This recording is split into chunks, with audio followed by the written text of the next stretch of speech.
गुरुर्ब्रह्मा गुरुर्विष्णुः गुरुर्देवो महेश्वरः गुरुर्साक्षात् परं ब्रह्म तस्मै श्री गुरवे नमः। ओम श्रीनारायण गुरुराध्यां शिवलिंगार्य मध्यमाम् ओदानंद संस्वरन्दिं अस्मदाचार्य पर्यन्तां शिष्य संघान्वितां शुभां गुरु चैतन्य समन्वितां दिव्यां ज्ञान प्रवाहिनीं वन्दे तां चेतनां पुनः। ओम श्रीनारायण परमगुरवे नमः। ओम श्री शारदाംബികായേ नमः। സ്മൈൽ സാധന ട്രസ്റ്റിന്റെ ബഹുമാനപ്പെട്ട ഭാരവാഹികൾ, ഇന്ന് ഈ പഠന ക്ലാസ്സിന് ഇവിടെ എത്തിച്ചേർന്നിരിക്കുന്ന പഠിതാക്കൾ, സജ്ജനങ്ങൾ, എല്ലാവർക്കും നമസ്കാരം. നമ്മൾ ഇന്ന് മുതൽ അധ്യയനം ആരംഭിക്കുന്നത് കുമാരനാശാൻ രചിച്ച ശാരദാഷ്ടകം എന്ന കൃതിയാണ്. 1912 ചിത്രാ പൗർണമി നാളിൽ ഗുരുദേവൻ ശിവഗിരിയിൽ ശാരദാംബികയെ പ്രതിഷ്ഠിച്ച കാര്യം വിശ്വവിഖ്യാതമാണ്. ശാരദാ പ്രതിഷ്ഠാ വേളയിൽ ഗുരുവിന്റെ ആജ്ഞയെ സ്വീകരിച്ച് കുമാരനാശാൻ ഈ കൃതി എഴുതി എന്നാണ് പ്രസിദ്ധമായത്. എന്നാൽ ധർമ്മസംഘത്തിന്റെ ബഹുമാനപ്പെട്ട അധ്യക്ഷൻ സംപൂജ്യ സച്ചിദാനന്ദ സ്വാമി അവർകൾ ശാരദാ പ്രതിഷ്ഠയെ കുറിച്ച് വളരെ വിശദമായ രീതിയിൽ അതിന്റെ ചരിത്രവും ശാരദാദേവിയുടെ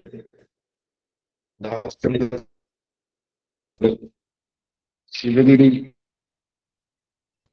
ചരിത്രവും ദർശനവും എന്ന പേരിൽ ഒരു പുസ്തകം എഴുതിയിട്ടുണ്ട്. ആ പുസ്തകത്തിൽ ശാരദാ പ്രതിഷ്ഠാ വേളയിൽ കുമാരനാശാൻ ഈ ഒരു കൃതി ഗുരുവിന്റെ ആജ്ഞയെ സ്വീകരിച്ചുകൊണ്ട് എഴുതി എന്നുള്ള കാര്യത്തിന് മറ്റൊരു തരത്തിൽ നിന്നുകൊണ്ട് സ്വാമികൾ അഭിപ്രായപ്പെടുന്നുണ്ട്. ആ പുസ്തകം ലഭിക്കുകയാണെങ്കിൽ ആ ഭാഗങ്ങൾ വായിച്ചാൽ നിങ്ങൾക്ക് കൂടുതൽ ആ കാര്യങ്ങളെ വ്യക്തമാക്കാൻ കഴിയും. എന്നിരുന്നാലും ആശാന്റെ ഈ കൃതിയെ കേട്ട ഗുരുദേവൻ കുമാരൻ കാളിദാസനെ അതിശയിക്കുന്നുവല്ലോ എന്ന് അനുഗ്രഹിക്കുന്നുണ്ടായി.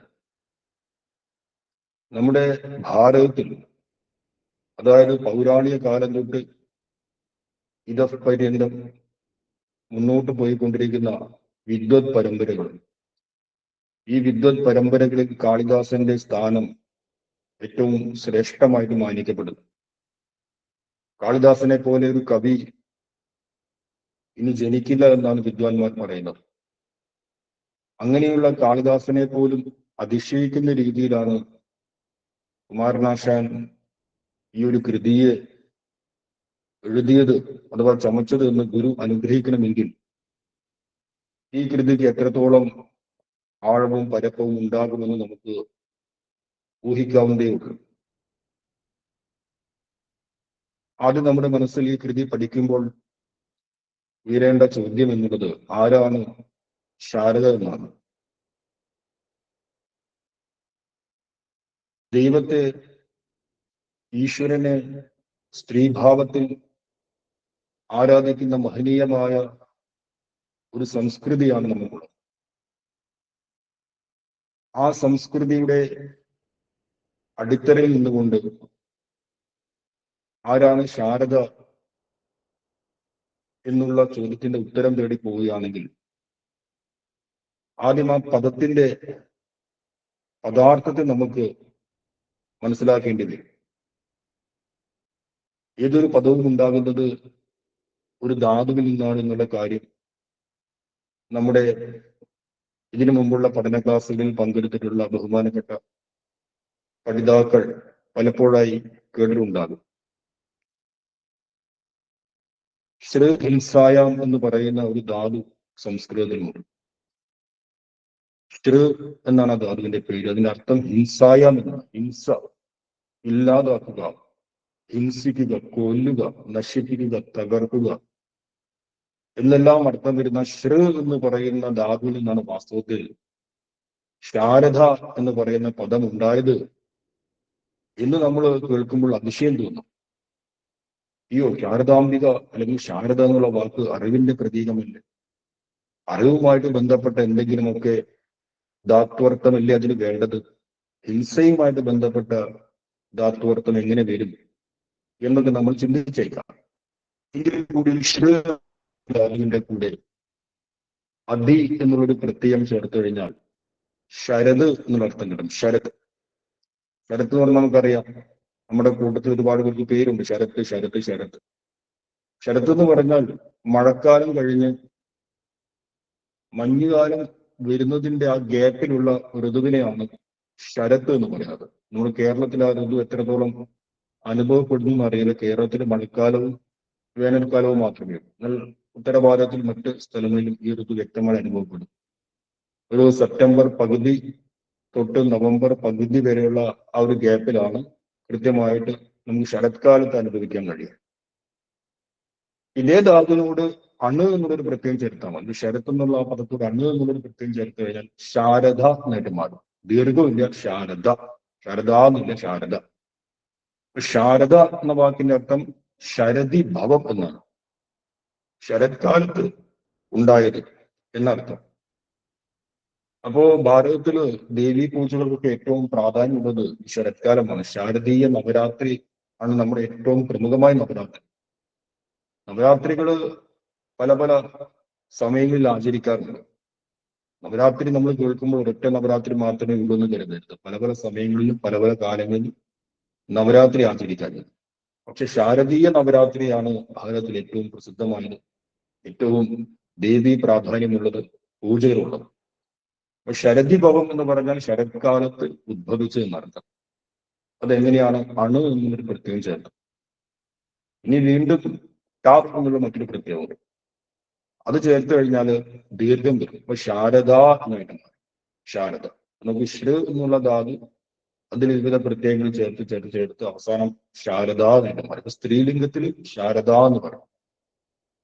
അപ്പൊ സ്ത്രീലിംഗത്തില് ശാരദ എന്നുള്ള ഈ വാക്കിന്റെ എന്താണ് അർത്ഥം, എന്താണ് നിർവചനം എന്ന് ചിന്തിച്ചു കഴിഞ്ഞാൽ, ശീര്യതേ അവിദ്യ അനയ ഇതി ശാരദ എന്നാണ് ശാരദ എന്ന വാക്കിന്റെ നിർവചനം. നമ്മൾ ശ്രദ്ധിക്കേണ്ടത് ശാരദ എന്നുള്ള പുല്ലിംഗ ശബ്ദവും ശാരദ എന്നുള്ള ദീർഘശബ്ദവും. അപ്പൊ ശാരദ എന്നുള്ള ദീർഘത്തെയാണ് നമ്മൾ എടുക്കേണ്ടത് ശാരദാദേവിയുടെ പശ്ചാത്തലത്തിൽ. അപ്പൊ അതിന്റെ നിർവചനം, ആ പദത്തിന്റെ നിർവചനം എന്ന് പറയുന്നത് ശീര്യതേ അവിദ്യ അനയ ഇതി ശാരദ. ശീര്യത എന്ന് പറഞ്ഞാൽ നേരത്തെ നമ്മൾ പറഞ്ഞ ആ ധാതുവിന്റെ അർത്ഥവുമായി ചേർന്ന് വരുന്ന അർത്ഥമാണ് ഹിംസ, അല്ലെങ്കിൽ ഇല്ലാതാക്കുക, തകർക്കുക, നശിപ്പിക്കാൻ. അപ്പൊ എന്തിനാണ് നശിപ്പിക്കുന്നത്? അവിദ്യ. അവിദ്യയെ അനയ എന്ന് പറഞ്ഞാൽ യാതൊരുവൾ. അത് തൃതീയ വിഭക്തിയിൽ പ്രയോഗിക്കുന്ന ഒരു പദമാണ് അനയ. യാതൊന്നിലൂടെ, യാതൊരുവളിലൂടെ നടത്തും. ശീര്യതേ അവിദ്യ അനയ. അവിദ്യയെ ഇല്ലാതാക്കുന്നത്, അവിദ്യയെ തകർക്കുന്നത് യാതൊന്നിലൂടെയാണോ, അഥവാ യാതൊരുവളിലൂടെയാണോ അത് ശാരദ എന്നറിയപ്പെടുന്നത്. അപ്പൊ അവിദ്യയെ തകർക്കുക എന്ന് പറഞ്ഞാൽ അർത്ഥം പൂർണ്ണമാകുന്നു. നമ്മളെപ്പോഴും ശാരദ എന്ന് കേൾക്കുമ്പോൾ അറിവിനെ പ്രദാനം ചെയ്യുന്നവൾ, അറിവ് പകർന്ന് നൽകുന്ന ജഗത് സ്വരൂപിണി, ജ്ഞാനസ്വരൂപിണി എന്നല്ലേ മനസ്സിലാക്കുന്നത്. ഒന്നിനെ തകർക്കുന്നവൾ എങ്ങനെയാണ് ശാരദയായിട്ട് മാറുന്നത്? നമുക്ക് അറിവ് എന്ന് പറയുന്നത് നാം ഉണ്ടാക്കുന്ന ഒന്നല്ല. നമുക്ക് അറിവ് എവിടെ നിന്നെങ്കിലും കിട്ടുന്നുമില്ല. നമ്മൾ പ്രത്യേകിച്ച് ഉണ്ടാക്കുന്ന സംഭവമല്ല അത്. അറിവ് അനാദികാലമായിട്ട് ഇവിടെ നിലനിൽക്കുന്ന സംഭവമാണ്. ആ നിലനിൽക്കുന്ന അറിവിനെ മറച്ചുകൊണ്ട് ഒരു ആവരണമുണ്ട്. ആ ആവരണത്തെയാണ് എന്ത് പറയുന്നത്? അവിദ്യ എന്ന് പറയുന്നത്. ആ ആവരണം ഇല്ലാതായി കഴിഞ്ഞാൽ ഉള്ളതായ അറിവ് പ്രകാശിക്കപ്പെടും. അറിവിനുണ്ടാക്കാൻ പറ്റില്ല. അറിവ് നിത്യമാണ്. നാം ശരീരമല്ല അറിവാകുന്നു എന്ന് ഗുരു പറഞ്ഞില്ലേ? അപ്പൊ ശരീരം നിത്യമല്ല, അനിത്യമാണ്, നശ്വരമാണ്. എന്നാൽ അറിവാകട്ടെ അത് നിത്യമാണ്. അപ്പൊ നിത്യമായ ഒന്നിനെ നമുക്ക് എങ്ങനെ ഉണ്ടാക്കാൻ സാധിക്കും? നിത്യമായ ഒന്നിനെ ഒരാൾക്ക് മറ്റൊരാളിലേക്ക് പകരാൻ കഴിയില്ല, ഉണ്ടാക്കാൻ പറ്റില്ല, അതിന് രൂപഭാവങ്ങൾ വരുത്താൻ സാധിക്കില്ല. അത് നിത്യമായി ശാശ്വതമായിട്ട് വർദ്ധിക്കും. പക്ഷെ എങ്കിൽ കൂടിയും വളരെ രസകരമായ ചില പ്രപഞ്ച പ്രതിഭാസങ്ങൾ നടക്കുന്നു. ആ അറിവിനെ മറച്ചുകൊണ്ട് ഒരു ആവരണം ഉണ്ടാവും. ആ ആവരണത്തെ തകർക്കലാണ് വാസ്തവത്തിൽ നാം അറിവ് നേടി എന്ന് പറയുന്നത്. വ്യാവഹാരിക തലത്തിൽ ഒരുപാട് അറിവുകളുണ്ട്. ഡ്രൈവിംഗ് എന്നുള്ളത് ഒരു അറിവാണ്. ആ ഡ്രൈവിംഗ് എന്നുള്ള അറിവ് അനാദികാലമായ ഒരു സൂക്ഷ്മ രൂപത്തിലുണ്ട്. പക്ഷെ അത് നമുക്കറിയില്ല. ഡ്രൈവിംഗ് എങ്ങനെയാന്ന് നമുക്കറിയില്ല. നമ്മൾ ഡ്രൈവിംഗ് പഠിച്ചതിന് ശേഷമല്ല ഡ്രൈവിംഗ് എന്നുള്ള അറിവുണ്ടായത്. അത് അനാദിയായിട്ട് അവിടെ ഉണ്ട്. അപ്പൊ നമ്മൾ ഡ്രൈവിംഗ് പഠിക്കുക എന്ന് പറയാൻ എന്താ അർത്ഥം? ആ ഡ്രൈവിങ്ങിനെ സംബന്ധിച്ച് നമ്മുടെ അജ്ഞാനം ഇല്ലാതായി. ആ ഡ്രൈവിങ്ങിനെ സംബന്ധിച്ച് നമ്മുടെ അറിവില്ലായ്മ ഇല്ലാതായി. ഇപ്പൊ നമുക്കൊരു വ്യക്തിയെ കുറിച്ച് അറിയില്ല, ദേവദത്തൻ. അപ്പൊ ദേവദത്തൻ എന്നൊരു വ്യക്തിയുണ്ട്. ആ വ്യക്തിയെ കുറിച്ച് നമുക്ക് അറിയില്ല എന്ന് കരുതുക. ആ വ്യക്തിയെ നമ്മൾ പരിചയപ്പെട്ടു. ദേവദത്തിനെ കുറിച്ചുള്ള അറിവുണ്ടായി. യാത്രാവേളയിലോ അല്ലെങ്കിൽ ഏതെങ്കിലും ഒരു പരിപാടിയിൽ സംബന്ധിക്കുന്ന വേളയിൽ നമ്മുടെ അടുത്ത് വന്നിരുന്നു. ആ പരസ്പരം പേര് ചോദിച്ച് പരിചയപ്പെട്ട് നല്ല സുഹൃത്തുക്കളായിട്ട് മാറി. അപ്പൊ ദേവദത്തിനെ കുറിച്ചുള്ള അറിവ് നമുക്കുണ്ടായി. അപ്പൊ ദേവദത്തിനെ കുറിച്ചുള്ള അറിവ് നമുക്കുണ്ടായി എന്ന് പറയുമ്പോൾ നമ്മൾ അദ്ദേഹത്തെ കണ്ടതിന് ശേഷമല്ല അദ്ദേഹം ഉണ്ടായത്. അദ്ദേഹം അതിന് മുമ്പേ ഉണ്ട്. അതിനു മുമ്പേ നമുക്ക് ദേവദത്തിനെ കുറിച്ചുള്ള അജ്ഞാനമാണ്, അറിവില്ലായ്മയായിരുന്നു ഉണ്ടായിരുന്നത്. പക്ഷെ ദേവദത്തിനെ കണ്ടതുകൂടി ആ ആവരണം കൂടി. അങ്ങനെ ഏതൊരു അറിവിനെ നമ്മൾ ആ അറിവിനെ സ്വീകരിക്കുന്നു, അല്ലെങ്കിൽ ആ അറിവ് എനിക്ക് കിട്ടിയെന്ന് പറയുന്നത് ആ അറിവിനെ നമ്മളിൽ നിന്ന് അകറ്റിയിരിക്കുന്ന അല്ലെങ്കിൽ മറച്ചിരിക്കുന്ന രണ്ട് കൂട്ടരുടെ അറിവും നമ്മളും, ഈ രണ്ട് കൂട്ടരുടെ ഇടയിൽ ഒരു ആവരണം. ആ ആവരണത്തെ എന്ത് പറയുന്നു? ആ ആവരണത്തെ അവിദ്യ എന്ന് പറയുന്നു. അപ്പൊ അവിദ്യ ശീര്യത, ശീര്യത അവിദ്യ. ആ അവിദ്യയെ തകർക്കും. ആ അവിദ്യയെ തകർക്കുന്നത് യാതൊരുകളിലൂടെയാണ്. ആ തത്വം എന്താണ്? ആ സദ്വസ്തു എന്താണ്? അതാണ് ശാരദ. അപ്പൊ ശാരദയുടെ അർത്ഥം നമ്മൾ ഇപ്രകാരമാണ് മനസ്സിലാക്കുക. ഇനി ശിവഗിരിയിൽ നമ്മളെല്ലാവരും പോകുന്നതാണ്. ശാരദാ മഠത്തില് ശാരദാംബിക അനുഗ്രഹദായിനിയായിട്ട് കുടികൊള്ളുന്നത് നമ്മള് തൊഴുത് ഭക്തിയോടെ പ്രാർത്ഥിക്കുന്നതാണ്. ആ തിരുസ്വരൂപത്തെ ഒന്ന് നോക്കിക്കഴിഞ്ഞാൽ ദേവിക്ക് 4 കൈകളുണ്ട്, 4 തൃക്കൈകളുണ്ട്. ഈ 4 തൃക്കൈകളിൽ വലതു ഭാഗത്ത് ഒരു ഭാഗത്ത് കിളിയിരിക്കുന്നു, ചിന്മുദ്രയിരിക്കുന്നു. താഴെ ചിന്മുദ്രയാണ്, മുകളിൽ ഒരു കിളിയുണ്ട്. ഇനി ഇടതു ഭാഗത്ത് നമുക്ക് ഗ്രന്ഥവും കലശവും കാണാം. താഴെ അമ്മ ഗ്രന്ഥം പിടിച്ചിരിക്കുന്നു, മുകളിൽ ഒരു കലശം, ഒരു കുംഭവും. അപ്പൊ ഇത് ജീവിതത്തിന്റെ സമഗ്രമായ വികാസത്തെ ബോധിപ്പിക്കുന്ന വലിയ അറിവാണ് നമുക്ക് ഇതിൽ കാണാൻ സാധിക്കുന്നത്. ജീവിതം എന്ന് പറഞ്ഞാൽ എന്താണ്? ജീവിതം എന്ന് പറഞ്ഞു കഴിഞ്ഞാൽ ധർമാർത്ഥ കാമമോക്ഷങ്ങളുടെ സംഭാവനമാണ്. ധർമ്മം, അർത്ഥം, കാമം, മോക്ഷം. ഇതാണ് നമ്മുടെ ജീവിതത്തിന്റെ, നമ്മുടെ എല്ലാ പ്രവൃത്തികളുടെയും ആകെ തുക എന്ന് പറയുന്നത്. അമ്മയുടെ കയ്യിലുള്ള ഗ്രന്ഥം എന്ന് പറയുന്നത് അത് ധർമ്മത്തിന്റെ പ്രതീകമാണ്, ധർമ്മമാണ്. വ്യക്തമായ ധാർമ്മികമായ ഉൾക്കാഴ്ച നമുക്കുണ്ടെങ്കിൽ നമുക്ക് മുന്നോട്ട് പോകാൻ സാധിക്കും. ധർമ്മം എന്താണ്? ധർമ്മം എല്ലാ പ്രപഞ്ച വൈരുദ്ധ്യങ്ങളെയും വിളക്കി ചേർക്കുന്ന ഈശ്വരീയമായ നിയമങ്ങളാണ്. പരസ്പരമുള്ള വൈരുദ്ധ്യങ്ങളെ കൂട്ടിച്ചേർക്കാൻ സാധിച്ചിട്ടില്ലെങ്കിൽ നമ്മുടെ ജീവിതം ഛിന്ന ഭിന്നമാണ്. അപ്പൊ ഗ്രന്ഥം നമുക്ക് ആ അറിവ് നൽകുന്നു, ധാർമ്മികമായി ജീവിക്കാനുള്ള അറിവ് നൽകുന്നു. ഗ്രന്ഥം എന്താണ്? ഗ്രന്ഥം ധർമ്മമാണ്. അപ്പൊ കലശം കാണാം അമ്മയുടെ കയ്യിൽ. കലശം എന്ന് പറഞ്ഞാൽ അർത്ഥമാണ്. അർത്ഥം എന്ന് പറയുമ്പോൾ ജീവിത വിജയത്തിന് വേണ്ടിയുള്ള ഐശ്വര്യങ്ങളും ധനധാന്യങ്ങളും. പൂർണ്ണകുംഭം, നിധികുംഭം എന്നൊക്കെ പറയുമ്പോൾ അത് ധനത്തിന്റെ പ്രതീകമാണ്. ഇനി ഒരു വശത്ത് കിളിയെ കാണാൻ സാധിക്കും, വലതുഭാഗത്ത് മുകളിലെ കയ്യിൽ. കിളി എന്താണ്? കിളി കാമത്തിന്റെ പ്രതീകമാണ്. കാരണം കിളിയുടെ അവസ്ഥ എന്നുള്ളത് ചഞ്ചലതയാണ്, അതിങ്ങനെ ചലച്ചുകൊണ്ടേയിരിക്കും. അപ്പൊ വിഷയങ്ങളുടെ പ്രതീകമാണ് കിളി. ഇനി താഴേല് വലതുഭാഗത്ത് താഴേല് ചിന്മുദ്രയെ കാണാൻ സാധിക്കും. ചിന്മുദ്ര എന്താണ്? നമുക്കറിയാം, മോക്ഷത്തിന്റെ, ജ്ഞാനത്തിന്റെ, അറിവിന്റെ പ്രതീകമാണ്. അപ്പൊ ധർമാർത്ഥ കാമങ്ങളുടെ സ്വരൂപിണിയാണ് ജഗദംബിക. ഇനി ഇതേ ആശയത്തെ നമുക്ക് മറ്റൊരു ദൃഷ്ടികോണിൽ നോക്കി കണ്ടു കഴിഞ്ഞാൽ ഗ്രന്ഥം എന്ന് പറയുന്നത് ജാഗ്രത അവസ്ഥയാണ്. കാരണം ഗ്രന്ഥം എന്താണ്? അറിവിനെ പ്രദാനം ചെയ്യുന്ന ഉപാധിയാണ് ഗ്രന്ഥം. അറിവ് നമുക്ക് എപ്പോഴാണ് ഉണ്ടാകുന്നത്? നമ്മെ സംബന്ധിച്ച് അറിവ് എന്നുള്ളത് ജാഗ്രത അവസ്ഥയാണ്. എന്ന് പറഞ്ഞാൽ കണ്ണ് തുറന്ന് നമ്മൾ നോക്കുന്നു. കണ്ണ് മീൻസ് ഇന്ദ്രിയങ്ങൾ. ചെവിയിലൂടെ കേൾക്കുന്നു. മറ്റു ഇന്ദ്രിയങ്ങളിലൂടെ ഈ ലോകത്തെ നമ്മൾ അറിയുന്നു. അപ്പൊ അറിവ് നമുക്ക് സമ്പാദിക്കാൻ കഴിയുന്നത് ജാഗ്രതാവസ്ഥയാണ്. ഈ ജാഗ്രതാവസ്ഥയിൽ ഇരുന്നു കൊണ്ടാണ് നമ്മൾ സ്വപ്നകാലത്തെ കുറിച്ച് മനസ്സിലാക്കുന്നത്. ഒരു സ്വപ്നം എന്നൊരു അവസ്ഥ ഉണ്ടെന്ന് മനസ്സിലാക്കുന്നത്. അതേപോലെ ഈ ജാഗ്രതാവസ്ഥയിൽ ഇരുന്നു കൊണ്ടാണ് നമ്മൾ സുഷുപ്തിയെ കുറിച്ച് മനസ്സിലാക്കാൻ സാധിക്കും. ഞാൻ ഉറങ്ങാറുണ്ട്, എനിക്ക് നല്ല ഗാഠനിദ്ര കിട്ടുന്നുള്ളത് ജാഗ്രതാവസ്ഥയിൽ ഇരുന്നു കൊണ്ടാണ്. നല്ല ഗാഠനിദ്ര ഉള്ള സമയത്ത് നമുക്കൊന്നും അറിയില്ല. അല്ലെങ്കിൽ സ്വപ്നകാലത്ത് ഞാൻ സ്വപ്നം കാണുകയാണ് എന്ന് നമുക്ക് തോന്നാറില്ല. പക്ഷെ സ്വപ്നത്തെയും സുഷുപ്തിയെയും കുറിച്ചുള്ള അറിവ് നമുക്ക് ജാഗ്രത ഉണർന്നിരിക്കുന്ന അവസ്ഥയിലുണ്ടാവും. അതേപോലെ ഒരു വിദൂരമായ ഒരു ആധ്യാത്മിക അനുഭൂതി ഉണ്ടെന്നും ആ അനുഭൂതിയിലേക്ക് നമുക്ക് ഉയരാൻ സാധിക്കുമെന്നുള്ള അറിവും നമുക്ക് ജാഗ്രതയിലാണുള്ളത്. അപ്പൊ ജാഗ്രത എന്ന് പറയുന്നത് അറിവുമായി നമ്മൾ നേരിട്ട് ഇടപെടുന്ന സമയമാണ്. അപ്പൊ പുസ്തകം എന്നുള്ളത് അറിവിന്റെ ഉപാധിയാണ്. നമുക്ക് ഏതൊരു അറിവും പുസ്തകത്തിലൂടെയാണ് കിട്ടുന്നത്. എന്ന് പറഞ്ഞാൽ ലിപിബദ്ധമായിട്ടോ അല്ലെങ്കിൽ മൊഴിബദ്ധമായിട്ടോ ഒരു ഗ്രന്ഥസങ്കല്പത്തിലാണ് ഏതൊരു അറിവും കിട്ടുന്നത്. നമ്മളിപ്പം പഠിക്കുന്ന വിഷയം എന്താണ്? ഗ്രന്ഥരൂപത്തിലല്ലേ ഉള്ളത്. പുസ്തകം എന്താണ്? ജാഗ്രതിന്റെ പ്രതീകമാണ്. അപ്പൊ നോക്കൂ, കിളി മീൻസ് തത്തയ്ക്ക് ഒരു എന്താ പറയുക, നമ്മൾ തത്തയായിക്കോട്ടെ, ഇനി കിളി ആയിക്കോട്ടെ. അപ്പൊ അതിനൊരു പ്രത്യേകതയുണ്ട്. അത് അനുകരിക്കും. നമ്മൾ എന്താണോ പറയുന്നത് അതിനെ അതേപോലെ അനുകരിക്കും. അപ്പൊ അത് സ്വപ്നത്തിന്റെ പ്രതീകമാണ്. അപ്പൊ ജാഗ്രതാവസ്ഥയിൽ നാം ഏതൊക്കെ കാര്യങ്ങൾ കേൾക്കുന്നു, അവയുടെ ആകെ തുക ഒരു സംസ്കാരമായിട്ട് നമ്മുടെ ഉള്ളിൽ ശേഷിക്കുന്നു. ഈ സംസ്കാരത്തെ അനുകരിച്ചുകൊണ്ടാണ് നമ്മൾ സ്വപ്നം കാണുന്നത്.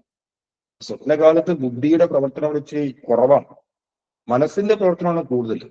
അതുകൊണ്ട് മനസ്സെന്തെയും പ്രത്യേക രൂപത്തിൽ ഇങ്ങനെ പല കാര്യങ്ങൾ കാണിക്കും. പക്ഷെ നമ്മൾ ചിന്തിച്ചാൽ മനസ്സിലാക്കുക, നമ്മൾ ജാഗ്രതാവസ്ഥയിൽ എപ്പോഴെങ്കിലും കേട്ടത്, എപ്പോഴെങ്കിലും കണ്ടത്, എപ്പോഴെങ്കിലും മറഞ്ഞതായിട്ടുള്ള എന്തെങ്കിലുമൊക്കെ കാര്യമായിരിക്കും സ്വപ്നത്തിൽ വരുന്നത്. ബുദ്ധിയുടെ പ്രവർത്തനം കുറവായതുകൊണ്ട് സ്വപ്നകാലത്ത് മനസ്സിനാണ് ഇൻചാർജ് ഉള്ളത് കൊണ്ട് മനസ്സ് പല രീതിയിൽ അത്ഭുതകരമായ രീതിയിൽ ചമച്ച് കാണിക്കുമെന്ന് മാത്രമേ ഉള്ളൂ. പക്ഷേ ജാഗ്രതാവസ്ഥയിൽ കണ്ട കാര്യങ്ങൾ മാത്രമേ നമ്മൾ സ്വപ്നകാലത്ത് അനുഭവിക്കുന്നുള്ളൂ. ഒരു അനുകരണമാണ്, ജാഗ്രതത്തിന്റെ അനുകരണം. ഇപ്പൊ കിളി എന്ന് പറയുന്നത് ആ അവസ്ഥയെ അനുകരിക്കുക, അത് സ്വപ്നകാലത്തിന്റെ പ്രതീകമാണ്. ഇനി നോക്കൂ, പരിപൂർണമായും നമ്മുടെ എല്ലാ ഇന്ദ്രിയങ്ങളും കാരണ ശരീരത്തിലേക്ക് ഉൾവലിയുന്നു. ഒരു മൺകുടത്തിലേക്ക് ജലം അടച്ചു വെച്ചതുപോലെ ആ ഉൾവലിയനാണ് കലശം എന്ന് പറയുന്ന ആ പ്രതീകത്തിലൂടെ അർത്ഥമാക്കുന്നത്. അപ്പൊ കലശം എന്താണ്? സുഷുപ്തി കാലമാണ്. ചിന്മുദ്ര എന്താണ്?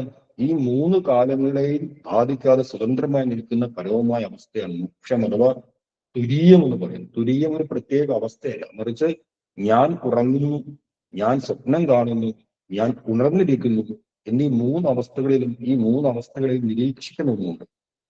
അതിനെയാണ് എന്ത് പറയുന്നത്? അതിനെ തുരീയം എന്ന് പറയുന്നത്.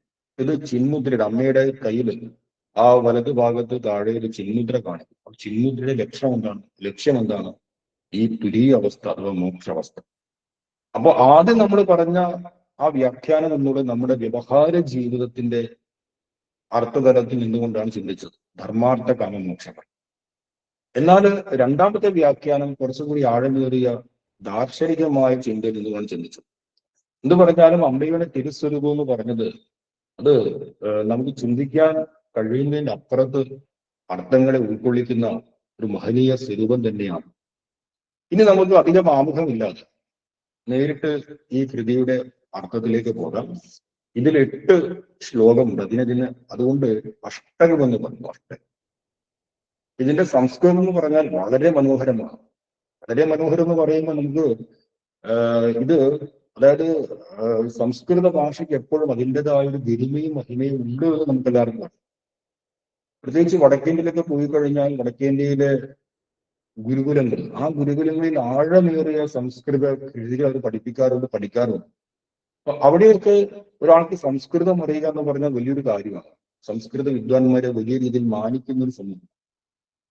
അപ്പൊ നമ്മുടെ ഈ കൃതികൾ, ആശാന്റെ കൃതികളൊക്കെ അത്തരം നാടുകളിൽ വടക്കേന്ത്യയിലൊക്കെ പോയി അവിടെയുള്ള ഗുരുകുലങ്ങളിൽ ഇത് അവർ പഠിക്കുകയാണെങ്കിൽ അവർ അതിശയപ്പെടും. കാരണം അവർക്ക് സംസ്കൃത ഭാഷയുടെ മഹിമ അറിയാം. ഞാനിത് പറയാൻ കാരണം നമ്മൾ കേരളീയർക്ക് എത്രമാത്രം ഇതിന്റെ മഹിമ അറിയണമെന്ന് നമുക്കറിയില്ല.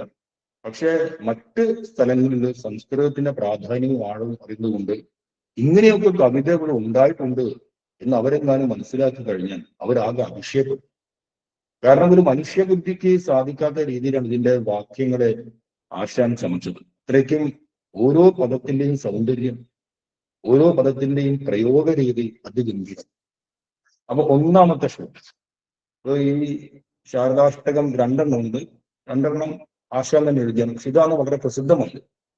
ശാരദാദേവിയെ കുറിച്ച് ഗുരുവിന്റെ മറ്റ് സന്യസ്ത ഗൃഹസ്ഥ ശിഷ്യന്മാരും സംസ്കൃതത്തിലും മലയാളത്തിലും മനോഹരമായ നിരവധി കൃതികൾ എഴുതിയിട്ടുണ്ട്.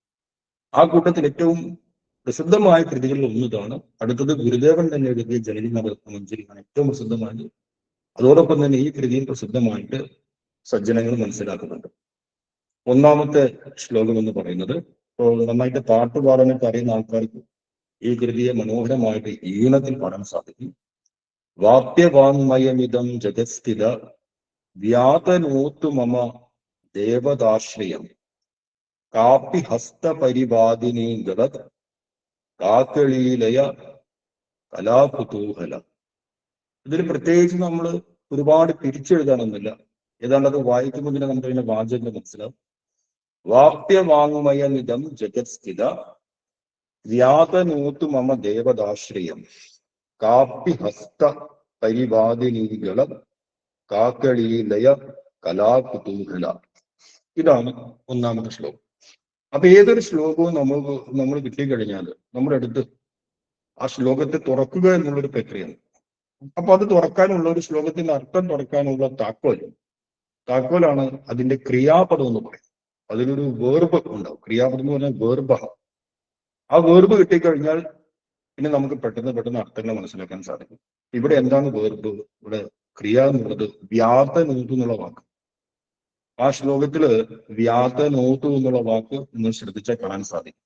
രണ്ടാമത്തെ വരിയിലെ ആദ്യത്തെ വാക്കാണ് വ്യാതനോതു. അതൊരു വെർബാണ്. തന് എന്നുള്ളൊരു ധാതുണ്ട് സംസ്കൃതത്തിൽ. തന് വിസ്താരി എന്ന് പറയും. വിസ്തരിപ്പിക്കുക, വർദ്ധിപ്പിക്കുക. അപ്പൊ ആ ധാതുവിൽ നിന്നുണ്ടായ ഒരു ക്രിയയാണ്. അപ്പൊ തന്ത്രശാസ്ത്രത്തിലെ തന്ത്രം എന്നുള്ള വാക്കൊക്കെ തന് ധാതു ഉണ്ടായതാണ്. അപ്പൊ വ്യാതനോത് എന്ന് പറഞ്ഞാൽ വർദ്ധിപ്പിക്കട്ടെ, അല്ലെങ്കിൽ വിസ്തരിപ്പിക്കട്ടെ, വിസ്താരമുള്ളതായി തീരട്ടെ. എന്താണ് വിസ്താരമുള്ളതായി തീരേണ്ടത്? ശ്രിയം വ്യാതനോതു എന്നർത്ഥം. ശ്രിയം എന്നുള്ള വാക്ക് രണ്ടാമത്തെ വരിയിൽ അവസാനമുണ്ട്. ആ ദേവതാശ്രിയത്തിലെ ശ്രിയം.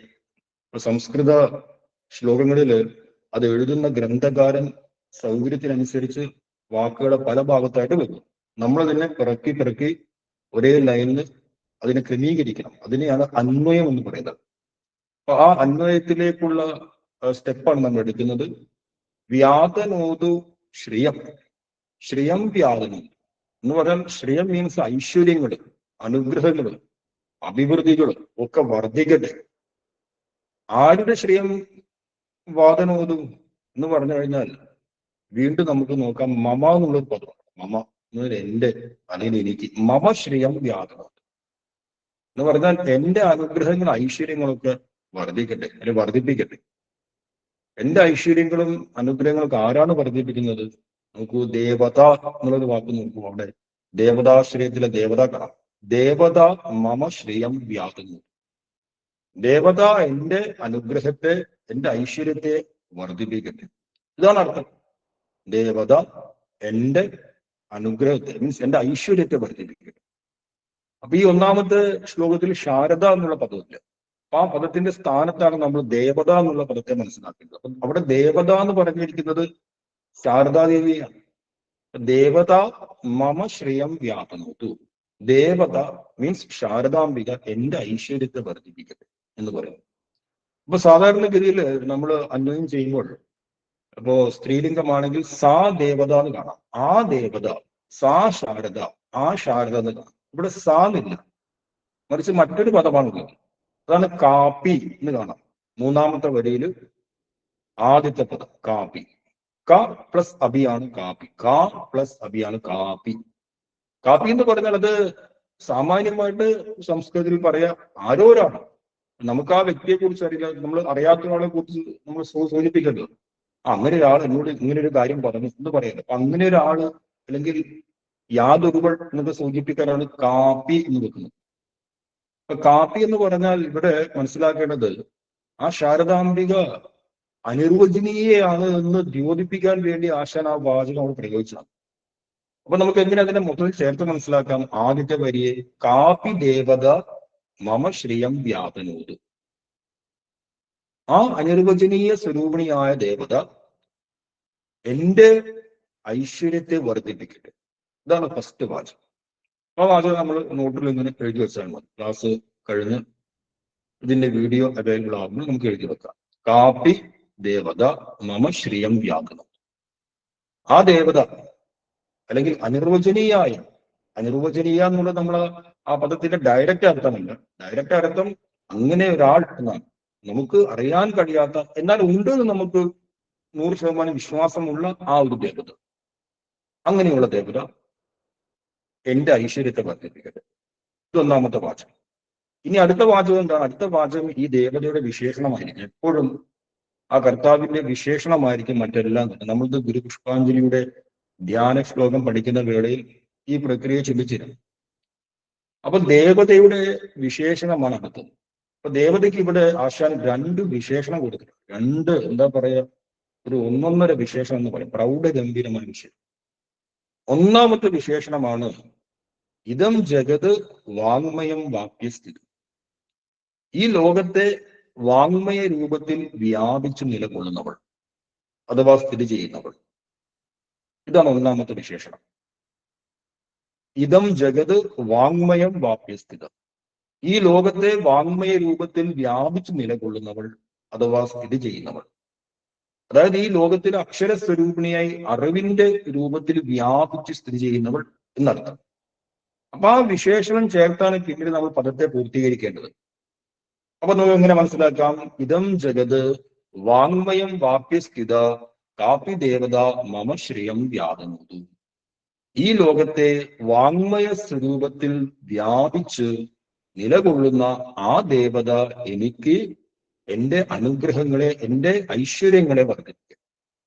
ഒന്നുകൂടി പറയാം.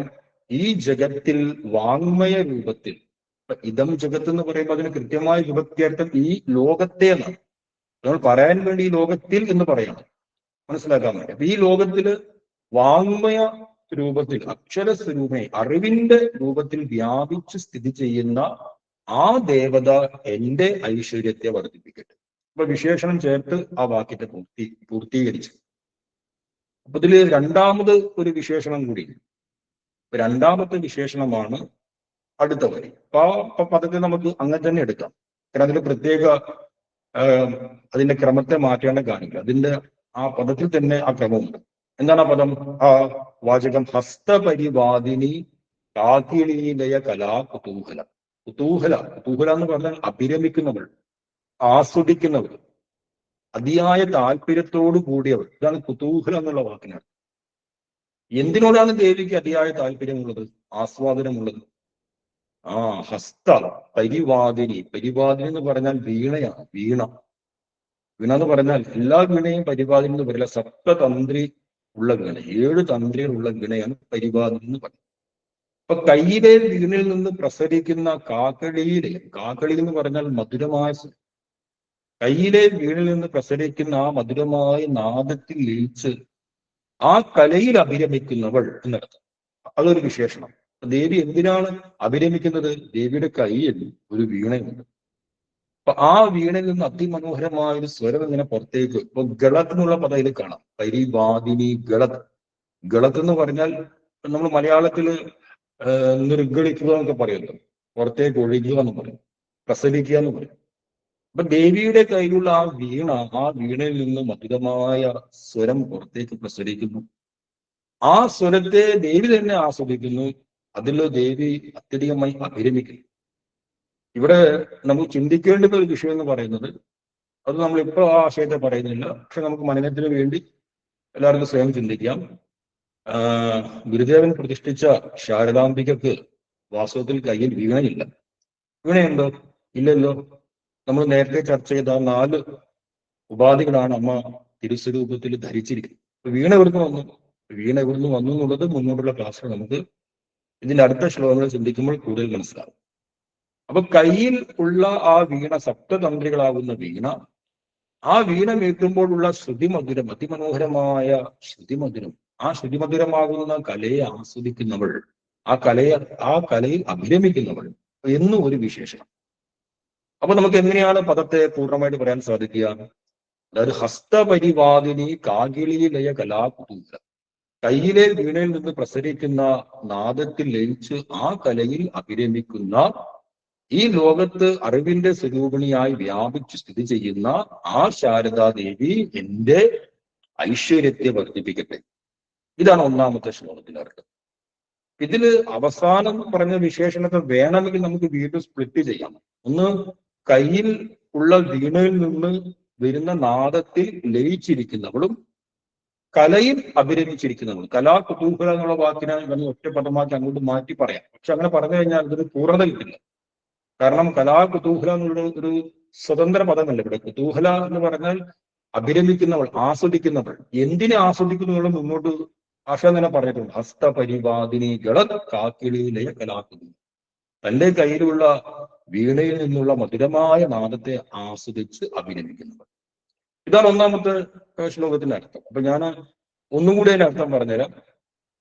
കയ്യിലെ വീണയിൽ നിന്ന് പ്രസരിക്കുന്ന നാദത്തിൽ ലയിച്ച് ആ കലയിൽ അഭിരമിക്കുന്ന ശാരദാദേവി, ആ ദേവത, ഈ ലോകം മുഴുവനും വാങ്മയ സ്വരൂപത്തോടുകൂടി, അക്ഷര സ്വരൂപത്തോടുകൂടി, അറിവിന്റെ സ്വരൂപത്തോടുകൂടി വ്യാപിച്ച് സ്ഥിതി ചെയ്യുന്ന ആ ശാരദാദേവി എന്റെ ഐശ്വര്യത്തെ വർദ്ധിപ്പിക്കട്ടെ.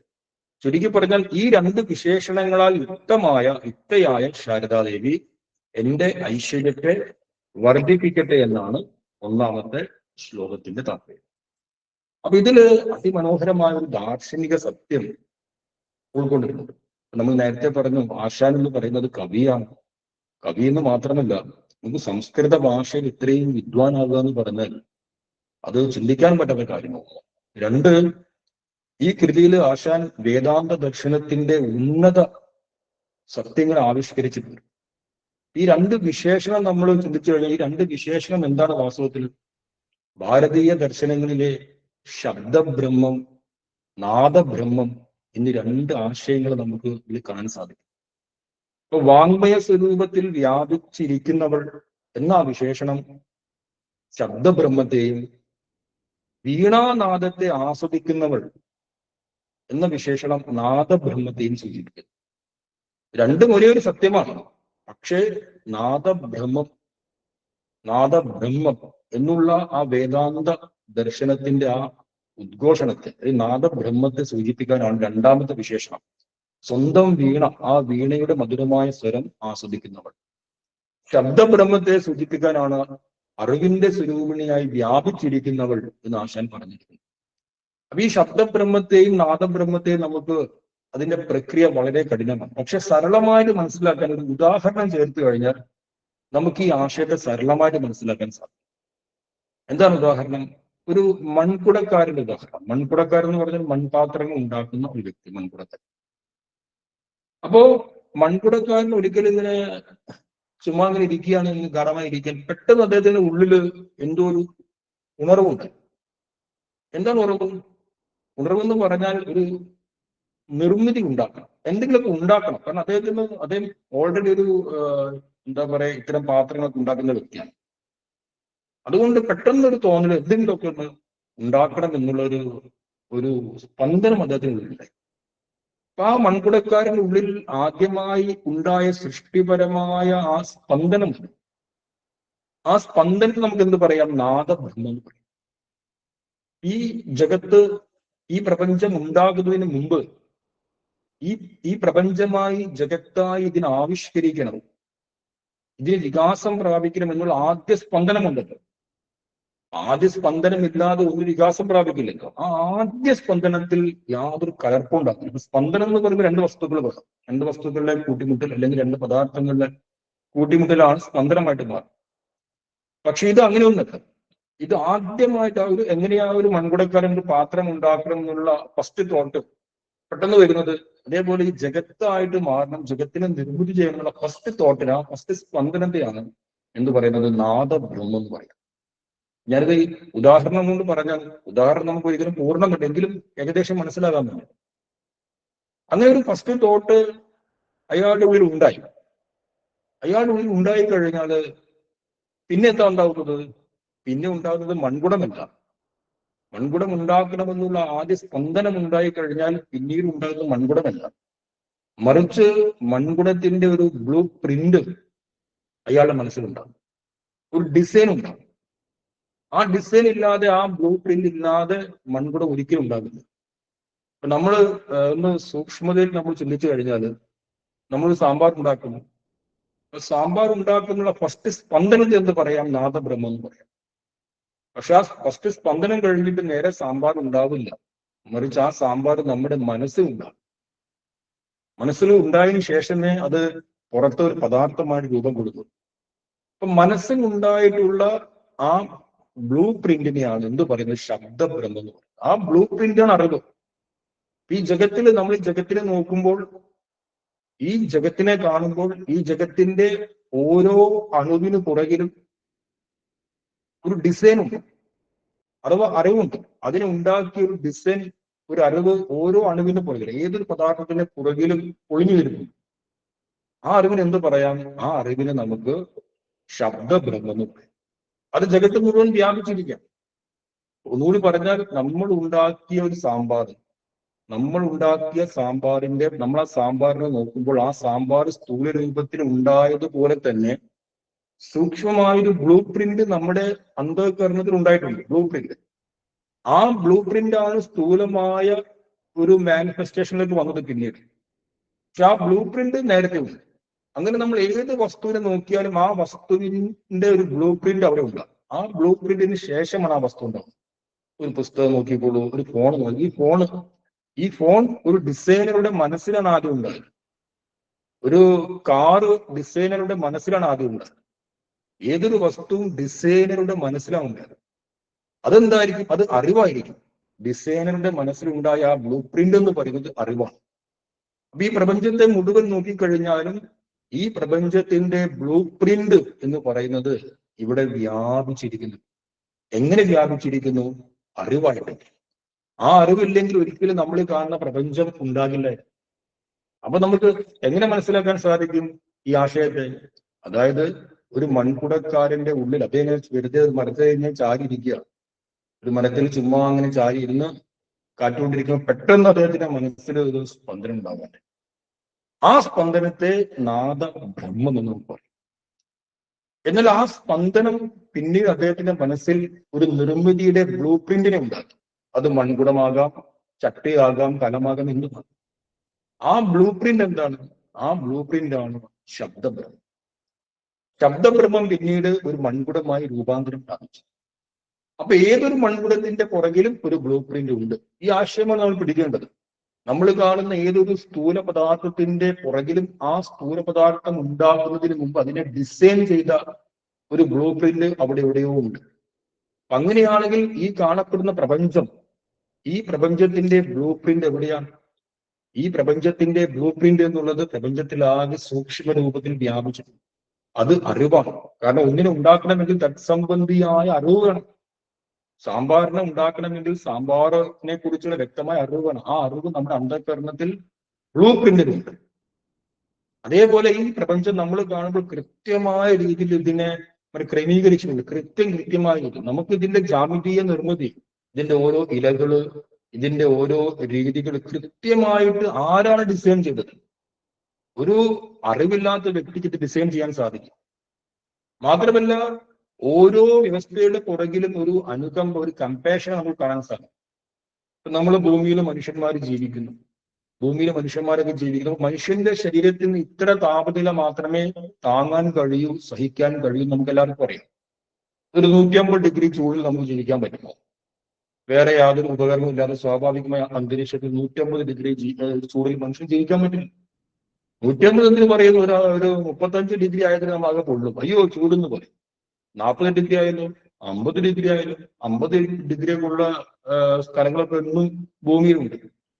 ചുരുക്കി പറഞ്ഞാൽ ഇത്ര ഡിഗ്രി കൂടിക്കഴിഞ്ഞാൽ മനുഷ്യൻ തട്ടിപ്പോകും എന്ന് അറിയുന്ന ഏതോ ഒരു അറിവ് ഇതിന്റെ പുറകിലില്ലേ? ആ അറിവ് ഉള്ളത് കൊണ്ടല്ലേ ആ ഡിഗ്രി അവിടെ ക്രമീകരിച്ചത്. ഇപ്പൊ ഈശാവാസ്യത്തിന്റെ സംസ്കൃതത്തിൽ പറയുന്നുണ്ട്, യാഥാ തത്യതോ അർത്ഥാൻ വിദദാ ശാശ്വതീത സമാഭ്യ എന്ന് പറയുന്നത്. അതിന്റെ മലയാളം നിങ്ങൾക്ക് നോക്കാം, ഗുരുദേവൻ എഴുതിയത്. സംസ്കൃതമാണ് യാഥാ തത്യതോ അർത്ഥാൻ വിദദ. അർത്ഥാൻ എന്ന് പറഞ്ഞാൽ വിഭവങ്ങൾ കൃത്യമായിട്ട് ഓരോരുത്തർക്ക് വേണ്ട കാര്യങ്ങൾ എത്തിച്ചു. മനുഷ്യൻ എങ്ങനെയാണോ ജീവിക്കാൻ ഉള്ള സാഹചര്യം വേണ്ടത്, ആ സാഹചര്യം കൂടെ ഉണ്ടാക്കിയിട്ടുണ്ട്. ഒരു പക്ഷിക്ക് ജീവിക്കാനുള്ള സാഹചര്യം ഉണ്ടായിട്ടുണ്ട്, ഒരു ജലജീവിക്ക് ജീവിക്കാനുള്ള സാഹചര്യം ഉണ്ടായിട്ടുണ്ട്. ആ ജലജീവിക്ക് ഈ സാഹചര്യം ഇല്ലെങ്കിൽ ജീവിക്കാൻ പറ്റില്ല എന്നറിയുന്ന ഒരു ഡിസൈനറാണ് അതിന്റെ പുറകിലുള്ളത്. അറിയാത്തൊരാൾ ഉണ്ടാക്കി കഴിഞ്ഞാലോ ഇതാകെ താറുമാറാകില്ല. അങ്ങനെ ഈ പ്രപഞ്ച ഘടകത്തെ മൊത്തം നമ്മൾ നിരീക്ഷിച്ചു കഴിഞ്ഞാൽ എല്ലാറ്റിന്റെയും പുറകിൽ കൃത്യമായ അറിവുണ്ട്. അതാണ് ഞാൻ പറഞ്ഞ ഉദാഹരണം വീണ്ടും ആവർത്തിക്കാം. ഒരു 100 ഡിഗ്രി ചൂടിൽ നമുക്ക് ആർക്കും ജീവിക്കാൻ കഴിയില്ല. അപ്പൊ നമുക്ക് ഇത്ര താപനില മതി, കൂടിപ്പോയാൽ കുഴപ്പമാണെന്ന് അറിയുന്ന അനുകമ്പയുള്ള ഒരു ഡിസൈനർ ഇതിന്റെ പുറകിലുണ്ട്. ആ ഡിസൈനർ എവിടെ ഇരിക്കുന്നു? വാപ്യസ്ഥിത, വ്യാപിച്ചിരിക്കുന്നു. അത് അറിവുള്ളവളാണ്, അറിവില്ലാത്ത ഡിസൈനർ അല്ല. കൃത്യമായ ഓരോന്നിനും വേണ്ടുന്ന കാര്യം കൃത്യമായിട്ട് അറിയുന്ന ഡിസൈനർ ഈ ജഗത്ത് മുഴുവൻ വ്യാപിച്ചിരിക്കുന്നു. അപ്പൊ വാപ്യവാങ്മയമിതം ജഗസ്ഥിത എന്ന് പറഞ്ഞാൽ ആ അറിവോടുകൂടി ജഗദംബിക ജഗത്തിലാകെ വ്യാപിച്ചിരിക്കുന്നു. ഇനി നോക്കി മറ്റൊരു ഒരു സാമാന്യമായ ഉദാഹരണം നമുക്കറിയാം. ദ്രവ്യത്തിന്റെ ഏറ്റവും അടിസ്ഥാനമായിട്ടുള്ളത് ലോകർ മാനിക്കുന്നത് ആറ്റത്തെയാണ്. ആറ്റത്തിന്റെ ഉള്ളിലും വേറെ സൂക്ഷ്മങ്ങളായ കുറെ കണങ്ങൾ വേറെ കാര്യങ്ങൾ. പൊതുവായിട്ട് നമുക്ക് ആറ്റത്തെ മാനിക്കുന്നു ദ്രവ്യത്തിന്റെ അടിസ്ഥാനമായി. ഈ ആറ്റത്തിനുള്ളിൽ എന്തൊക്കെയുണ്ട്? ആറ്റത്തിനുള്ളിൽ ഒരു ന്യൂക്ലിയസ് ഉണ്ടാകും. ആ ന്യൂക്ലിയസ് എന്ന് പറയുന്നത് കുറെ പ്രോട്ടോണുകളെയും ന്യൂട്രോണുകളെയും കുറെ കൂടിച്ചേരലാണ്. പ്രോട്ടോണും ന്യൂട്രോണൊക്കെ ചേർന്ന് ഇങ്ങനെ കട്ടിയാടിയിരിക്കും. കുറച്ചപ്പുറത്ത് മാറി ഇതിനെ ഈ ന്യൂക്ലിയസിനെ ചുറ്റി കറങ്ങിക്കൊണ്ട് ആരിയിരിക്കുന്നു, ഇലക്ട്രോൺസ് ഇങ്ങനെ കറങ്ങിക്കൊണ്ടേയിരിക്കുന്നു. അപ്പോ ഈ ന്യൂട്രോണ്, പ്രോട്ടോണ്, ഇലക്ട്രോൺ ഇത് എല്ലാ ദ്രവ്യത്തിലും ഇവയുടെ കമ്പനം, ഇതിന്റെ ഉള്ളിൽ നിരന്തരം കമ്പനം നടന്നുകൊണ്ടിരിക്കുക, നിരന്തരം ചലനം നടന്നുകൊണ്ടിരിക്കുക. ഇതിന് നമുക്ക് എന്ത് മനസ്സിലാക്കാം? വീണാനാദമായിട്ട് മനസ്സിലാക്കാം. വീണാനാദം എന്താണ്? കമ്പനമാണ്. അതായത് നാദബ്രഹ്മമായിട്ട് മനസ്സിലാക്കാം. ഇനി ഈ ന്യൂട്രോണും പ്രോട്ടോണും ഇലക്ട്രോണും ഇവയുടെ അനുപാതത്തിൽ ചെറിയ മാറ്റങ്ങൾ വരും. അതായത് ചില സ്ഥലത്ത് ഒരു 50 or 60 പ്രോട്ടോൺ ഒന്നിച്ചു കൂടും. ചില ആറ്റത്തിന്റെ ഉള്ളിൽ അത്ര ഉണ്ടാവില്ല. ഈ അനുപാതത്തിലുള്ള വ്യത്യാസമാണ് ഓരോ പദാർത്ഥത്തെ ഉണ്ടാക്കുന്നത്. സ്വർണത്തെ ഉണ്ടാക്കുന്നത് സ്വർണത്തിൽ ഇത്ര ന്യൂട്രോണുകൾ അല്ല ഇത്ര ന്യൂട്രോണുകൾ വേണം, അല്ലെങ്കിൽ വെള്ളിയിൽ ഇത്ര വേണം, അതിൽ ഇത്ര വേണം. അപ്പൊ ഈ അനുപാതം എന്ന് പറയുന്നത് ഒരു കോസ്മിക് ഇന്റലിജൻസ് ആണ്. നമുക്ക് എങ്ങനെയാണ് കൃത്യമായി അനുപാതം ഉണ്ടാക്കുന്നത്? സ്വർണം ഉണ്ടാക്കണമെങ്കിൽ ഏതാണ്ട് ഒരു 79ഓളം പ്രോട്ടോണുകൾ വേണം എന്നുള്ള, അല്ലെ ന്യൂട്രോൺ അല്ലെങ്കിൽ ഇത്ര സംഭവം വേണം എന്നുള്ള അനുപാതം ആരാ ഡിസൈൻ ചെയ്തത്? ആ അനുപാതത്തിന്റെ പുറകിൽ ഒരു കോസ്മിക് ഇന്റലിജൻസ് ഉണ്ട്, ഒരു പ്രാപഞ്ചികമായ അറിവുണ്ട്. ആ അറിവ് ആരാണ്? ആ അറിവ് എന്ന് പറയുന്നത് വാങ്മയ സ്വരൂപിണിയായ ജഗദംബികയാണ്. നമുക്ക് അങ്ങനെ വിളിക്കാം, എന്തായാലും അറിവുണ്ടല്ലോ. അല്ലാതെ ഈ പ്രോട്ടോണുകൾ അല്ലെങ്കിൽ ഈ ഇതിന്റെ ഉള്ളിലുള്ള സൂക്ഷ്മ ഘടകങ്ങൾ സ്വമേധയാണ് സംയോജിച്ച് സ്വർണമായിട്ട് മാറുന്നു, അല്ലെങ്കിൽ അതായിട്ട് മാറുന്നു, ഇതായിട്ട് മാറുന്നു. ഇത്തരം അനുപാതത്തിൽ കൃത്യമായിട്ട് നമുക്ക് ആറ്റോമിക് തലത്തിലെ കൃത്യത എന്ന് പറഞ്ഞാൽ അതിസൂക്ഷ്മമായ കൃത്യതയാണ്. അതിന് അങ്ങോട്ടോ ഇങ്ങോട്ടോ ഒന്നും മാറാൻ സാധിക്കില്ല. അത്രയും കൃത്യതയോട് കൂടി അവയുടെ അനുപാതത്തിൽ മാറ്റം വരുമ്പോൾ വ്യത്യസ്തങ്ങളായ പദാർത്ഥങ്ങളായിട്ട് മാറും. നമ്മുടെ മുമ്പിൽ കാണുന്ന അനേക വൈവിധ്യങ്ങൾ എങ്ങനെയുണ്ടായി? ഈ അനുപാതത്തിലുള്ള മാറ്റം കാരണം.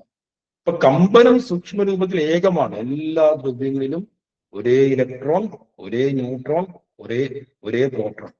അനുപാതം ഒന്ന് മാറിക്കഴിഞ്ഞാൽ സ്വർണമായി, വെള്ളിയായി, വെള്ളമായി, വായുവായി, അഗ്നിയായി, മേശയായി, കസേരയായി. അപ്പൊ ഈ വ്യത്യസ്തമായ വൈവിധ്യങ്ങളെ ഉണ്ടാക്കിയത് ഈ അനുപാതമാണ്. ഈ അനുപാതത്തിന്റെ പുറകിൽ കൃത്യമായൊരു അറിവുണ്ട്. ആ അറിവിനെ കോസ്മിക് ഇന്റലിജൻസ് എന്ന് വിളിക്കാം, പ്രാപഞ്ചികമായ അറിവാണ്. ആ അറിവ് എവിടെയുണ്ട്? സർവത്രയുണ്ട്, എല്ലായിടത്തും വ്യാപിച്ചിരിക്കും. അപ്പൊ അക്ഷരസ്വരൂപിണിയായ ജഗദംബിക എല്ലായിടത്തും ഈ രീതിയിൽ വ്യാപിച്ചിരിക്കും. എന്നാൽ സൂക്ഷ്മമായ രൂപത്തിൽ കേവലം സബാറ്റോമിക്കൽ തലത്തിൽ കേവലം സ്പന്ദനം മാത്രമേ ഉള്ളൂ. ഒരു സ്പന്ദനം, ആ സ്പന്ദനം മാത്രമേ ഉള്ളൂ. ആ സ്പന്ദനം അത് ഒരു അനുപാതം മാറുന്ന രീതിയിലേക്ക് വരുമ്പോൾ ജഗത്തായിട്ട് വികാസം പ്രാപിക്കും. അപ്പൊ നമുക്ക് എത്ര മനോഹരമായ ഒരു ആശയമാണ് കുമാരനാശാൻ ഇതില് ഒളിപ്പിച്ചിരിക്കുന്നത്. ഈ ജഗത്തിനെ ഇങ്ങനെ ഉണ്ടാക്കണമെങ്കിൽ, ഇങ്ങനെ ജഗത്തിനെ പ്രകടമാക്കണമെങ്കിൽ ആ ജഗത്തിന്റെ പുറകിൽ അറിവുള്ള ഒരാൾ ഇല്ലാതെ തരമില്ല. നമ്മൾ എത്രയൊക്കെ എങ്ങനെയൊക്കെ സ്വന്തം, ഇപ്പൊ ഞാനൊരു യുക്തിവാദിയാണെങ്കിൽ എന്റെ യുക്തിവാദ പക്ഷത്തെ ഞാൻ സമർത്ഥിക്കാൻ വേണ്ടി എത്രയൊക്കെ കാര്യങ്ങളെ കണ്ടില്ലാന്ന് നടിച്ച് വാശിയോട് കൂടി ഞാൻ വാഗ്വാദം നടത്തി കഴിഞ്ഞാലും ഇതിനെ നിഷേധിക്കാൻ കഴിയില്ല. കൃത്യമായ അറിവുള്ള ഒരാൾ ഇതിന്റെ ഡിസൈനിങ്ങിന്റെ പുറകിൽ ഉണ്ട് എന്ന് ആർക്കും നിഷേധിക്കാൻ കഴിയില്ല. അല്ലെങ്കിൽ നാളെ ഒരു 100 ഡിഗ്രി ചൂട് പെട്ടെന്ന് കൂടി നമ്മളെല്ലാവരും മരിച്ചു പോകണം. ഇവിടെ മൊത്തം അവ്യവസ്ഥ വരണം. ഇത് അവ്യവസ്ഥയില്ല, കൃത്യമായ വ്യവസ്ഥയാണ്. ഒരു അണുവിന്റെ ഉള്ളിൽ പോലും കൃത്യമായി വ്യവസ്ഥാപിതമായി അതിനെ വെച്ചിരിക്കുന്നത് അറിവുള്ള ഒരു ഡിസൈനർക്ക് മാത്രമേ കഴിയൂ. ആ അറിവുള്ള ഡിസൈനർ എവിടെ ഇരിക്കുന്നു ചോദ്യം, അതുപോലെ സർവത്ര വ്യാപിച്ചിരിക്കും. എല്ലായിടത്തും, എല്ലാത്തിൻ്റെ പുറകിലും ബ്ലൂ പ്രിന്റ് ഉണ്ട്. അത് അക്ഷരസ്വരൂപിണിയായി അറിവായി ജഗദംബിക ലോകത്ത് മുഴുവൻ വ്യാപിച്ചിരിക്കും. ആ അറിവുണ്ടാകുന്ന ആദ്യ സ്പന്ദനമാണ് നാദം. അതാണ് വീണാവാഹിനി. തന്റെ കയ്യിലുള്ള വീണയിൽ നിന്നുള്ള ആ സ്വരത്തെ ലയിച്ചിരിക്കുന്ന ജഗദംബിക. ഇനി ഈ രണ്ട് വിശേഷണങ്ങളാൽ യുക്തമായ ജഗദംബിക മമ ശ്രേയം വ്യാപനുണ്ട്. എനിക്ക് എങ്ങനെയാണ് ഐശ്വര്യത്തെ തരുന്നത്? ഏത് ഐശ്വര്യത്തെയാണ് ഞാൻ പാരമാർത്ഥികമായിട്ട് ആഗ്രഹിക്കേണ്ടത്? ചിന്തിക്കൂ. ഈ വിശേഷണങ്ങൾ വന്നതോടുകൂടി ഇതിന്റെ തലം മൊത്തമാണ്. ദേവി എനിക്ക് അനുഗ്രഹം തരണമേ എന്നുള്ളത് ഒരു സാധാരണ എല്ലാ മനുഷ്യനും പ്രാർത്ഥിക്കുന്ന പ്രാർത്ഥനയാണ്. അമ്മേ എനിക്ക് എന്റെ കഷ്ടപ്പാടൊക്കെ മാറ്റി തരൂ, അനുഗ്രഹങ്ങൾ തരൂ, ഐശ്വര്യങ്ങൾ തരൂ ജഗദംബികയെന്ന് പ്രാർത്ഥിക്കും. പക്ഷേ തന്റെ കയ്യിലുള്ള വീണാനാദത്തിൽ ലയിച്ചിരിക്കുന്ന അക്ഷരസ്വരൂപിണിയായി ജഗത്ത് മുഴുവൻ വ്യാപിച്ചിരിക്കുന്ന ആ ദേവി എനിക്ക് ഐശ്വര്യത്തെ തരുമെന്ന് പറയുമ്പോൾ ആ ഐശ്വര്യം വേറെ ഒരു ഗംഭീരമായ ഭാവത്തിലേക്ക് വരിക. അപ്പൊ നമ്മൾ നേരത്തെ ചർച്ച ചെയ്തു, നമ്മുടെ ഉള്ളിൽ ഉണ്ടാകുന്ന ആദ്യ സ്പന്ദനം, ആദ്യ വീണാനാദം. ആ വീണാനാദമാണ് സൃഷ്ടിയുടെ അടിസ്ഥാനം.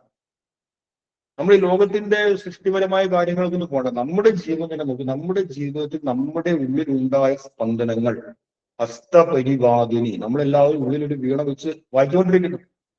അതെന്താണ്? സ്പന്ദനങ്ങളാണ്. ആ സ്പന്ദനങ്ങളാണ് നമ്മുടെ ജീവിതമായിട്ട് മാറിയത്. നമ്മുടേതല്ലാത്ത ഒരു സ്പന്ദനവും നമ്മുടെ ജീവിതമായിട്ട് മാറിയിട്ടില്ല. നമ്മൾ പുറമേ കാണുന്ന നമ്മുടെ ബന്ധുക്കൾ, സുഹൃത്തുക്കൾ, പ്രസ്ഥാനങ്ങൾ, സംഘടനകൾ, സമുദായങ്ങൾ, കാഴ്ചപ്പാട്, രീതി, സ്ഥലം, താമസം എല്ലാം എന്താണ്? എല്ലാം നമ്മുടെ ഉള്ളിലുള്ള ആ സ്പന്ദനമാണ്. ആ സ്പന്ദനം ഒരു ബ്ലൂ പ്രിന്റ് ആയിട്ട് ആദ്യം തോന്നും. ആ ബ്ലൂ പ്രിന്റ് പിന്നീട് നമ്മുടെ ജീവിതമാകുന്ന ഒരു എസ്റ്റാബ്ലിഷ്മെന്റ് ആയിട്ട് മുമ്പിൽ കാണും. അപ്പൊ നമ്മുടെ ജീവിതം ശ്രേഷ്ഠമാക്കണമെങ്കിൽ എന്തു വേണം? നമുക്ക് ഏറ്റവും ഉദാത്തമായ ഒരു ലക്ഷ്യത്തെ മുമ്പിൽ വെച്ച് കഴിഞ്ഞാല് ഉദാത്തമായ ഒരു ബ്ലൂ പ്രിന്റിനെ ഉണ്ടാക്കാൻ സാധിക്കും. ലക്ഷ്യമാണ് ബ്ലൂ പ്രിന്റിനെ ഉണ്ടാക്കുന്നത്. വിമാനം ഉണ്ടാക്കണം എന്നുള്ള വലിയ ലക്ഷ്യമുള്ള വ്യക്തിയുടെ അന്ധകരണത്തിലെ ബ്ലൂ പ്രിന്റ് എന്താണ്? വിമാനമാണ്. അതുകൊണ്ട് അദ്ദേഹത്തിന്റെ പ്രവർത്തനം വിമാനം ഉണ്ടാക്കുക എന്നതിലേക്കുമാണ്. മൺകുടം ഉണ്ടാക്കണം എന്ന ലക്ഷ്യം വെച്ച് വ്യക്തിയുടെ മനസ്സിന് അന്ധകരണത്തിൽ മൺകുടമാണ് ഉണ്ടാകുന്നത്. അപ്പൊ ആ മൺകുടത്തിനെ ഉണ്ടാക്കാൻ അത്തരത്തിലുള്ള സാഹചര്യത്തിനുള്ളിൽ ഉണ്ടാകും, അതിന് പുറത്തുണ്ടാകും. നമ്മൾ ഏത് ലക്ഷ്യമാണ് മുമ്പിൽ വെച്ചത് ആ ലക്ഷ്യത്തിനനുസരിച്ചാണ് അന്ധകരണത്തിൽ ഉണ്ടാകുന്നത്. അപ്പൊ നമ്മുടെ ജീവിതം ഏറ്റവും ഉദാത്തമായി മാറണമെങ്കിൽ, ഏറ്റവും ഐശ്വര്യപ്രദമായി മാറണമെങ്കിൽ ഏറ്റവും ഉന്നതമായ ഒന്നിനെ ലക്ഷ്യീകരിക്കണം. ഏറ്റവും ഉദാത്തമായ ഒന്നിനെ ലക്ഷ്യീകരിക്കുക. ഉദാത്തമായ ഒന്നിനെ നമ്മൾ ലക്ഷ്യീകരിക്കുന്നതോടും അതേസമയം തത്സമയം തന്നെ ആ ബ്ലൂ പ്രിന്റ് നമ്മുടെ ഉള്ളിൽ പതിയും. അപ്പം തന്നെ പതിയും. പിന്നീട് ബ്ലൂ പ്രിന്റ് പതിഞ്ഞു കഴിഞ്ഞാൽ ഒരു വിശേഷതയുണ്ട്. അത് എങ്ങനെയെങ്കിലും അതിനൊരു രൂപമായിട്ട് മാറണം. അത് ഉള്ളിൽ അധികാരം കിടക്കില്ല. അത് എങ്ങനെയെങ്കിലും മാറണം രൂപമായിട്ട്.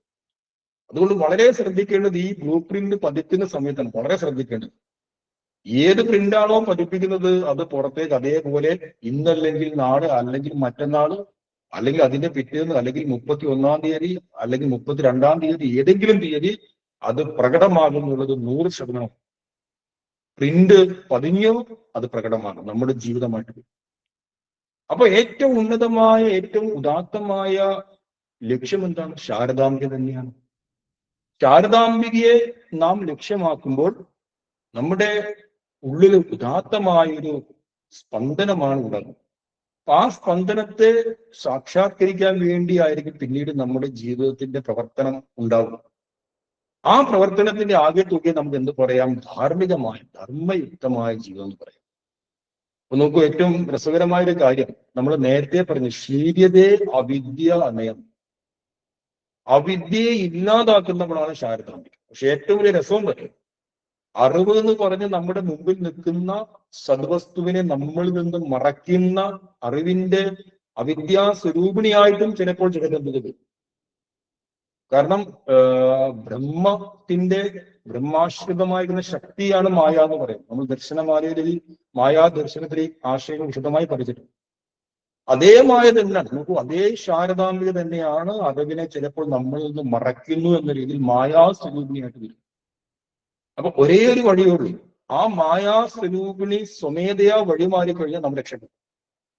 ആയുധം ഉപയോഗിച്ചോ അല്ലെങ്കിൽ എന്തുപയോഗിച്ചോ നമുക്ക് അറിവിനെ മറച്ചിരിക്കുന്ന ആവരണത്തെ തകർക്കാൻ കഴിയില്ല. നമ്മുടെ പരിധിയിൽ പെടുന്ന ഒന്നല്ലത്. തലകുത്തി മറിഞ്ഞാലും 1000 ഹൈഡ്രജൻ ബോംബിട്ട് പൊട്ടിച്ചു കഴിഞ്ഞാലും ആ ആവരണം പൊട്ടില്ല. ആവരണം പൊട്ടാൻ ഒറ്റ വഴിയുള്ളൂ, എന്താണ്? നേരായി വന്നിടുക. വേറെ ആരുമില്ല ഗതി, രാജയോഗ ജനി, ഒറ്റ ലക്ഷ്യം, വേറെ ആരുമില്ല ഗതി. അമ്മയോട് പറയാം, അമ്മയുടെ സ്വരൂപത്തിൽ എന്റെ മുമ്പിലേക്ക് അവതരിക്കുക അമ്മയെന്ന്. നേരെ അങ്ങോട്ട് വരിക. അപ്പോൾ ആ ആവരണം അങ്ങോട്ട് മാറും.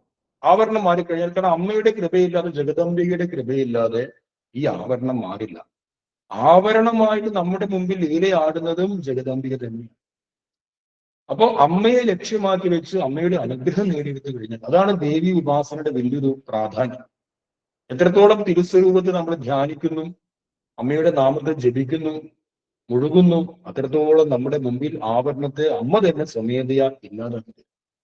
അപ്പൊ നമ്മുടെ മുമ്പിൽ അറിവ് പ്രകാശിക്കും. ഇത്രയും ആശയം ഇന്ന് പറഞ്ഞുകൊണ്ട് നമുക്ക് അടുത്ത ക്ലാസ്സിൽ ഇതിന്റെ തുടർഭാഗത്ത് ശ്രദ്ധിക്കാം. ഓം തത്സത്ത്. ശ്രീനാരായണ ഗുരുവർപ്പണമസ്തു.